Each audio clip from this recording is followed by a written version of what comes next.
दोस्तों, आज की कहानी है गधे की चतुराई। बहुत समय पहले की बात है।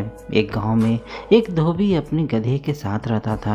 वह लोगों के घर में जाकर उनके कपड़े अपने गधे पर लाद कर लाता था और उन्हें घाट पर ले जाकर कपड़े धोता था।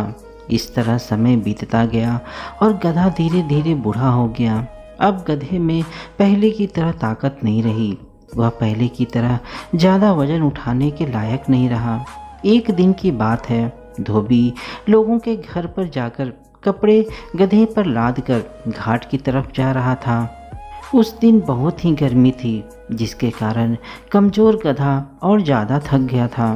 घाट की तरफ जाते समय रास्ते में गधा एक खड्डे में लड़खड़ा कर गिर गया। धोबी ने अपने गधे को खड्डे में से निकालने के लिए बहुत कोशिश की, लेकिन वह उसमें सफल नहीं हुआ। गांव के कुछ लोगों ने भी आकर गधे को खड्डे में फंसा देखा तो उसको बाहर निकालने के लिए मदद की, लेकिन वह सब भी गधे को खड्डे से न निकाल सके।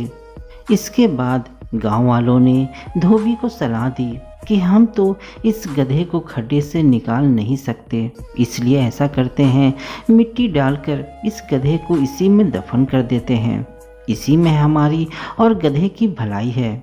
धोबी पहले तो मानने के लिए तैयार नहीं हुआ, लेकिन उसके पास गांव वालों की सलाह मानने के अलावा और कोई उपाय भी नहीं था। वह अपनी जिंदगी भर पाले हुए गधे को नहीं मारना चाहता था, लेकिन गांव वालों के कहने पर उसे ऐसा करना पड़ा। इसके बाद सभी उस खड्डे में मिट्टी डालने लगे। गधा पहले तो डर गया कि गांव वाले क्या कर रहे हैं, इस तरह तो वह गड्ढे में ही दफन हो जाएगा, लेकिन उसने हिम्मत नहीं हारी। तभी उसको एक तरकीब सूझी। जब गांव वाले गधे के ऊपर मिट्टी डालते तो वह उस मिट्टी को झटक कर नीचे गिरा देता था, फिर उस मिट्टी पर खड़ा हो जाता था। गांव वाले भी गधे की इस हरकत को देखकर हैरान थे। गांव वाले उस खड्डे में मिट्टी डालते गए।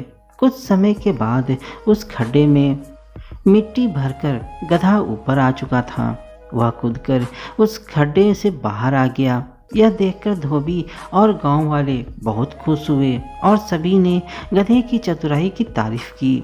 तो दोस्तों, इस कहानी से हमें यह शिक्षा मिलती है कि हमें कभी भी मुश्किल परिस्थिति में घबराना नहीं चाहिए और चतुराई से काम लेना चाहिए, जिस तरह गधे ने चतुराई से काम लेकर अपनी जान बचाई। धन्यवाद दोस्तों।